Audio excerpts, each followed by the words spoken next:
आज हम प्रोनाउन की करेक्शन को डिस्कस करते हैं। असल में प्रोनाउन क्या होते हैं? सबसे पहले a word that replaces noun, एक ऐसा लफ्ज जो किसी नाउन को रिप्लेस करता है उसको हम प्रोनाउन कहते हैं, मतलब जो किसी नाउन की जगह पर इस्तेमाल किया जा सकता है। अब इसके कुछ रूल्स हैं। Number 1, after be form, be form कौन सी होती है? Is, are, am, was, were, ये सारे के सारे जो है ना वो बी वर्ब में आती हैं। इनके बाद क्या करेंगे? सब्जेक्टिव फॉर्म यूज करेंगे। जो भी प्रोनाउन होगा उसकी सब्जेक्टिव फॉर्म यूज की जाएगी। और प्रोनाउन की सब्जेक्टिव फॉर्म भी होती है, ऑब्जेक्टिव फॉर्म भी होती है, पोजेसिव फॉर्म भी होती है, रिफ्लेक्सिव, मतलब मुख्तलिफ किस्म की फॉर्म्स है प्रोनाउन की। तो उनके अंदर जो सब्जेक्टिव फॉर्म है, फाइली हालत है, वो यूज करेंगे। मतलब इज, आर, एम, वाज, वर, इनके बाद अगर प्रोनाउन यूज करना पड़ जाए तो subjective form, subjective case use करेंगे। मसलन इट इज मी, ये जो इज यूज किया गया है ये असल में बी फॉर्म है, और जब इज यूज कर दिया जाएगा तो इसके बाद मी, क्योंकि ऑब्जेक्टिव फॉर्म है तो मी इस्तेमाल नहीं करेंगे। It is I, subjective form use करेंगे। सेकंड रूल है हमारा पोजेसिव एडजेक्टिव्स कुछ है हमारे पास, पोजेसिव प्रोनाउंस है कुछ हमारे पास, और इनका हम पहले समझ लेते हैं पोजेसिव एडजेक्टिव्स क्या होते हैं और पोजेसिव प्रोनाउंस क्या होती हैं, फिर इसके बाद इसका रूल देखते हैं। पहले नंबर पर पोजेसिव एडजेक्टिव्स जो हैं, माई पोजेसिव एडजेक्टिव है, आवर एडजेक्टिव है, हर एडजेक्टिव है, देयर एडजेक्टिव है, योर, इट्स, ये सारे के सारे पोजेसिव एडजेक्टिव्स में आती हैं। दूसरे नंबर पर दूसरा केस है पोजेसिव प्रोनाउंस का। तो प्रोनाउन माइन प्रोनाउन में आएगा, अवर्स प्रोनाउन में आएगा, हर्स प्रोनाउन होगा, देयर्स और योर्स ये जो है वो प्रोनाउन है। अब रूल समझते हैं। पोजेसिव एडजेक्टिव्स अगर हों तो वो क्या करते हैं? टेक ऑब्जेक्टिव केस, इनके बाद हमने ऑब्जेक्टिव केस इस्तेमाल करना होता है, ऑब्जेक्टिव केस। और अगर पोजेसिव प्रोनाउंस आ जाए तो वो आमतौर पर जो है एंड ऑफ सेंटेंस, सेंटेंस के एंड पर इस्तेमाल किया जाता है। दोबारा सुन लें, पोजेसिव प्रोनाउन वो हैं जो सेंटेंस के एंड पर आएंगे। अगर सेंटेंस के एंड पर एज एन ऑब्जेक्ट आ रहा है तो वो पोजेसिव प्रोनाउन होगा। लेकिन अगर किसी के बाद ऑब्जेक्ट यूज हुआ है, किसी प्रोनाउन के बाद ऑब्जेक्ट यूज हुआ है, तो वहां हमने पोजेसिव प्रोनाउन यूज नहीं करना, पोजेसिव एडजेक्टिव यूज करना है। मसलन दिस इज योर्स बुक, देखें योर्स जो है वो पोजेसिव प्रोनाउन में आया है, ठीक है, लेकिन हमने इसके बाद बुक भी यूज कर दिया तो ये गलत होगा। दिस इज योर बुक, यहां तो फिर ये ऑब्जेक्ट ना आता, ये जो ऑब्जेक्ट आया है बुक के तौर पर ये ना होता तो फिर योर्स आ सकता था, लेकिन चूंकि ऑब्जेक्ट यूज हो गया है तो इसलिए दिस इज योर बुक होगा, योर्स बुक गलत होगा। और अगली बात, अगर फर्ज करें कि ऑब्जेक्ट नहीं यूज किया गया तो फिर योर्स लगाया जा सकता है। रूल नंबर 3 है a pronoun should be according to subject, जो हमारा सब्जेक्ट होगा हमारा प्रोनाउन भी उसके मुताबिक होगा। मसलन a man should do once duty, अब ये हमारा सब्जेक्ट है अ मैन और हमने प्रोनाउन यूज किया है वंस ड्यूटी, तो ये गलत होगा। अ मैन असल में देखा जाए तो ही की सेंस दे रहा है, तो वंस ड्यूटी गलत होगा। A man should do his duty, क्योंकि अ मैन को देखेंगे तो हिज आएगा। हाँ, अगर यहां पर one should do once duty तो फिर ठीक था। अगर सब्जेक्ट हमारा वन होता तो फिर हमने वंस लगा लेना था। अगर फर्ज करें यहां पर दे होता तो हमने यहां पर देयर ड्यूटी लगाना था। शी होता तो हर ड्यूटी लगाना था। इसी तरह जैसा सब्जेक्ट होगा वैसा हमारा जो है वो प्रोनाउन आगे हम यूज करेंगे।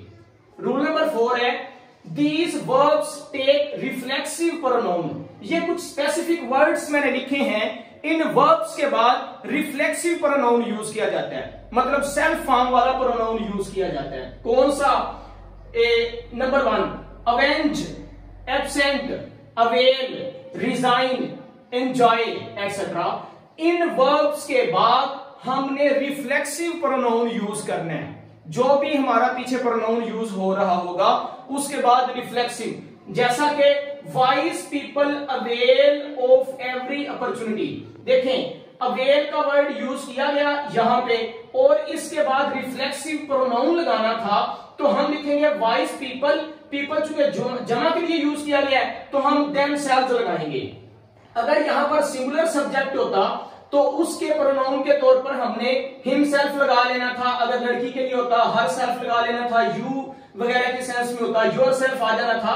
मतलब ये जो वर्ब हैं avenge, absent, avail, resign, enjoy, इनके बाद रिफ्लेक्सिव प्रोनाउन फौरी तौर पर यहां पर लगाना जरूरी है। ठीक हो गया। नेक्स्ट हमारे पास नीचे एक मिसाल नोट लिखा हुआ है। बाज दफा ऐसा होता है कि एंजॉय यूज किया जाता है वर्ब के तौर पर और इसके साथ ऑब्जेक्ट भी आ जाता है। एंजॉय के फौरी बाद ऑब्जेक्ट आ जाता है, ये स्पेसिफिक है। अगर एंजॉय के बाद ऑब्जेक्ट आ जाए तो फिर रिफ्लेक्सिव प्रोनाउन इस्तेमाल नहीं करते, नो रिफ्लेक्सिव प्रोनाउन। जैसा कि ही एंजॉयड हिमसेल्फ द मैच नहीं होगा, हिमसेल्फ यहां लगाना गलत है क्योंकि एंजॉय के बाद ऑब्जेक्ट आ गया मैच की सूरत में, मैच यहां ऑब्जेक्ट है, तो इसका सही होगा ही एंजॉयड द मैच, क्योंकि ये ऑब्जेक्ट आ गया इसलिए एंजॉयड के बाद रिफ्लेक्सिव प्रोनाउन की जरूरत नहीं। रूल नंबर 5 है some verbs do not take reflexive pronoun. ये ऊपर वाले मैंने जो बताए थे अवेंज का, एब्सेंट का, वेल का, रिजाइन का, एंजॉय का, इनके बाद रिफ्लेक्सिव प्रोनाउन लगाना जरूरी होता है। लेकिन जो अब रूल है इनके बाद रिफ्लेक्सिव प्रोनाउन नहीं लगाना। ये वो वर्ब हैं जिनके बाद रिफ्लेक्सिव प्रोनाउन इस्तेमाल नहीं करेंगे। मसलन keep, break, bath, open, spread, turn, drop, rest, enlist, gather, hide, feed, qualify, steal, make, stop, lengthen. ये वो वर्ब हैं जिनके बाद रिफ्लेक्सिव प्रोनाउन इस्तेमाल नहीं करेंगे। For example he qualified himself for the post. यहां पर हिमसेल्फ उसने रिफ्लेक्सिव प्रोनाउन के तौर पर इस्तेमाल किया है, लेकिन क्वालिफाई के बाद रिफ्लेक्सिव प्रोनाउन नहीं यूज किया जाएगा, तो इसका सही सेंटेंस होगा ही क्वालिफाइड फॉर द पोस्ट। वो पोस्ट के लिए क्वालिफाई कर गया, तो इसका मतलब यहां पर रिफ्लेक्सिव प्रोनाउन इन वर्ब्स के बाद यूज नहीं करेंगे, जिसको मैंने रूल नंबर 5 में लिखा है। अब रूल नंबर 6 है if pronouns of different persons are to be use together. अगर मुख्तलिफ पर्सन्स के प्रोनाउन यूज इकट्ठे करने हो, मतलब फर्स्ट पर्सन है, सेकंड पर्सन है, थर्ड पर्सन है, एक ही सेंटेंस में उन सब के प्रोनाउंस आ गए हैं, तो अगर इकट्ठे यूज करने हो तो फिर क्या करना है हमने। अगर तो हम अच्छा काम कर रहे हैं तो फिर उसकी तरतीब होगी, सबसे पहले सेकंड पर्सन लगाएंगे, उसके बाद थर्ड पर्सन लगाएंगे, उसके बाद फर्स्ट पर्सन लगाएंगे। अच्छा काम कर रहे हैं पहले जो है ना वो सामने वाले बंदे का जिक्र करेंगे, उसके बाद जो गायब है उसका जिक्र करेंगे और एंड पे अपना काम जिक्र करेंगे। और अगर कोई बुरा काम कर रहे हैं तो फिर सबसे पहले अपना नाम लेंगे, फर्स्ट पर्सन यूज करेंगे, सेकंडली जो बंदा नहीं है थर्ड पर्सन उसका नाम लेंगे और एंड पर जो सामने है उसका नाम लेंगे अगर हम बैड इंटेंशन या बैड वर्क कर रहे हैं। मसलन you, Ali and I R social worker. Social worker होना एक अच्छा काम है, इसलिए सबसे पहले यू सेकंड पर्सन का यूज किया गया, अली जो यहां पर नहीं है थर्ड पर्सन उसका यूज किया गया, एंड आई और फर्स्ट पर्सन का यूज किया गया एंड पर। आर सोशल वर्कर, हम अच्छे काम करने वाले हैं, सोशल वर्कर है। अगर बैड इंटेंशन हो, बैड वर्क हो तो फिर सबसे पहले फर्स्ट पर्सन, फिर थर्ड पर्सन, फिर second person. I, Aslam and you would rob them, या हम उनको लूटेंगे। तो सबसे पहले अपना नाम, फिर थर्ड पर्सन का और एंड पर है सेकंड पर्सन का। ये है प्रोनाउन एक ही सेंटेंस में ज्यादा प्रोनाउन पर्सनल प्रोनाउन यूज करना, तो वो first person, second person, third person के लिहाज से होगा।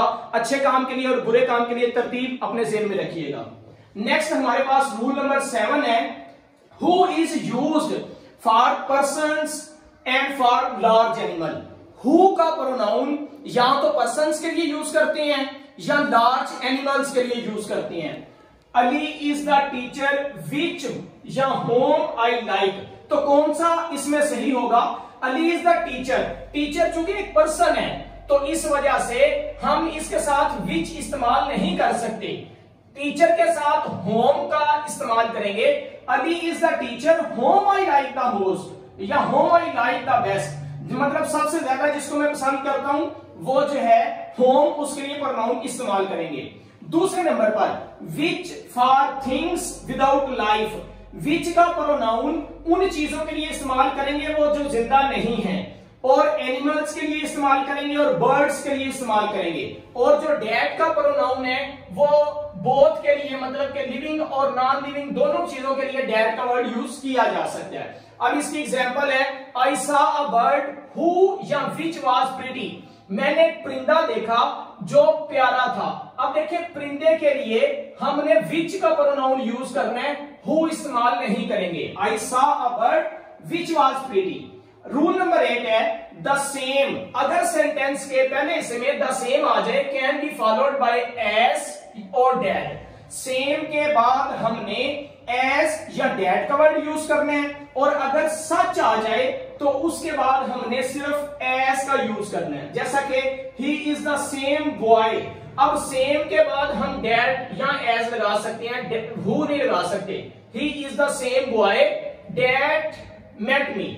उसके बाद रूल नंबर 9 है pronoun after let, pronoun after let and between, ये लेट और बिटवीन, अगर इसके बाद प्रोनाउन आ जाए शुड बी ऑब्जेक्टिव केस, तो वो सब्जेक्टिव केस में नहीं होगा, वो ऑब्जेक्टिव केस में होगा।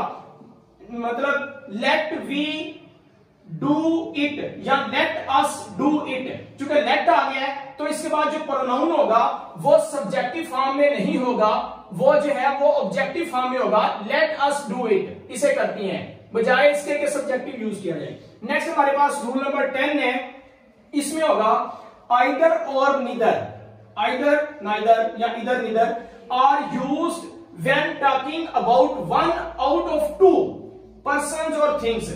जब दो में से, मतलब के are used when talking about one, किसी एक का जिक्र किया जाए दो में से, ठीक है।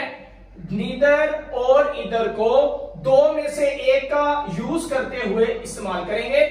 When we talk about one out of more than two, लेकिन जब हम किसी एक का जिक्र करें जो दो से ज्यादा हो, अगर दो में से जिक्र करेंगे किसी एक का तो आइदर नाइदर इस्तेमाल करेंगे। अगर किसी का जिक्र करेंगे ज्यादा में से तो उसके लिए हमने प्रोनाउन और things always use any, anyone, none, ये इस्तेमाल करनी है। इसको सादा लफ्जों में ये कह लें कि अगर दो के दरमियान होगा तो इधर नीदर इस्तेमाल करेंगे, अगर ज्यादा के दरमियान होगा तो एनी, नो वन या नन इस्तेमाल करेंगे। मसलन neither of the two boys are doing his duty या इज डूइंग हिज ड्यूटी आएगा। देखें नीदर दो में से एक है, neither of the two boys, यहां चूंकि बॉयज के साथ एस आया, कंफ्यूजिंग ये होगा कि हम यहां और इस्तेमाल करेंगे, लेकिन चूंकि हम दो में से एक का जिक्र कर रहे हैं तो यहां हेल्पिंग वर्ब सिंगुलर होगा। Neither of the two boys is doing, there duty नहीं होगा, हिज ड्यूटी होगा, देयर गलत है, ये आप ध्यान में रखिएगा। नेक्स्ट रूल नंबर 11 है इधर, neither, each, every, anyone, none, no one represent singular and take singular verb. ये सारे के सारे सिंगुलर हैं और इनके साथ सिंगुलर वर्ब इस्तेमाल किया जाएगा। मसलन each of the girls have और हैज पेड हर फी, हमें ईच ऑफ द गर्ल्स, एक ईच चूंकि सिंगुलर है तो इसलिए हमने हैव यूज नहीं करना, ये तो प्लूरल के लिए यूज करते हैं। Each of the girls has paid her fee, हमने ये नहीं देखना कि गर्ल्स के साथ एस आ गया तो हम साथ हैव लगा देंगे, गर्ल्स को नहीं देखेंगे, पीछे हम ईच सिंगुलर को यूज कर चुके हैं तो इसको देखकर हम हैज का इस्तेमाल करेंगे। नेक्स्ट रूल नंबर 12 है relative pronoun should B place near it's antecedent. जो रिलेटिव प्रोनाउन है वो उसके एंटीसीडेंट के करीब एंटीसीडेंट के लगाएंगे, जैसा कि the boy is my brother who is standing outside. अब ये जो हु प्रोनाउन इस्तेमाल किया गया है ये बॉय के लिए इस्तेमाल किया गया है। अगर ये हु प्रोनाउन बॉय के लिए इस्तेमाल किया गया है तो इसको इसके करीब लगना चाहिए। The boy who is standing outside is my brother, ये इसका जो है ना वो सेंटेंस सही तरह से होगा। रूल नंबर 13 है comparison is made between things of same kind. दो चीजों का कंपैरिजन नहीं, मतलब दो तरह की चीजों का कंपैरिजन नहीं होगा, एक तरह की दो चीजों का कंपैरिजन हो सकता है। मसलन this pen is like me. देखें, पेन का कंपैरिजन मेरे साथ तो नहीं हो सकता, पेन का कंपैरिजन किसी पेन के साथ हो सकता है। This pen is like my pen, यहां पर माई पेन ठीक होगा, this pen is like me गलत है। हाँ, ऐसा हो सकता है कि हम माई पेन की जगह पर माइन लगा दें, माइन का मतलब भी मेरा पेन ही होगा, तो this pen is like mine, mine का मतलब होगा मेरे पेन जैसा, तो यहां फिर this pen is like my pen, दोनों एंगल से ठीक है। रूल नंबर 14 है जेरन, जो कि आईएनजी प्लस वर्ब की फर्स्ट फॉर्म होती है और ये नाउन बन जाता है। Gerund takes possessive case before it. अब जो जेरन है इसके बाद हमने पोजेसिव केस लगाना है, मलकियती हालत लगानी है प्रोनाउन की जेरन से पीछे, जैसा कि आई डू नॉट लाइक हिज या हिम कमिंग हियर। अब ये जो कमिंग है ये जेरन के तौर पर इस्तेमाल किया गया है, ये वर्ब की फर्स्ट फॉर्म के साथ आईएनजी लगा के इसको नाउन बनाया गया है। तो आई do not like him coming here ये ऑब्जेक्टिव केस है, और आई do not like his coming here ये पोजेसिव केस है। रूल ये है कि जेरंड के बाद हमने पोजेसिव केस लगाना है, तो चूंकि ये कमिंग जेरंड है तो पोजेसिव केस हिज ठीक होगा, हिम ऑब्जेक्टिव केस है ये गलत है। I do not like his coming here correct होगा। लास्ट रूल है who is subjective case, whom is objective case, whose is possessive case. अब हु सब्जेक्टिव के तौर पर आता है, होम ऑब्जेक्टिव के तौर पर आता है और हुज पोजेसिव के तौर पर आता है। तो जब सेंटेंस के अंदर ये यूज करेंगे तो अगर हम सब्जेक्टिव पॉइंट ऑफ व्यू से बात कर रहे हैं तो फिर हम हु, अगर हम ऑब्जेक्टिव पॉइंट ऑफ व्यू से यूज कर रहे हैं तो होम, और अगर हम पोजेसिव पॉइंट ऑफ व्यू से यूज कर रहे हैं तो हुज यूज करेंगे एज अ प्रोनाउन। जैसा कि he is the boy who I gave the book, या he is the boy whom I gave the book. अब जब यहां पर हम एज अ ऑब्जेक्ट यूज कर रहे हैं, क्योंकि इस सेंटेंस के अंदर जो है ना ही इज द बॉय ये वो लड़का है, तो अब हु जो है वो हम बॉय के लिए यूज कर रहे हैं एज एन ऑब्जेक्ट, तो हु लगेगा या होम लगेगा। अगर तो सब्जेक्ट के तौर पर यूज करना होता तो हु ठीक था, लेकिन यहां हु नहीं लगेगा, हम ऑब्जेक्ट के लिए गा रहे हैं तो home I gave the book, जिसको मैंने किताब दी। तो होम ये सेकंड सेंटेंस है, होम बुक इज दिस या हुज बुक इज दिस।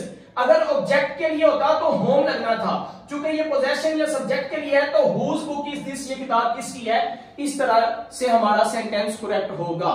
ये आज के हमारे प्रोनाउन के कुछ रूल्स थे करेक्शन के पॉइंट ऑफ व्यू से जो हमने डिस्कस किए हैं। Thank you.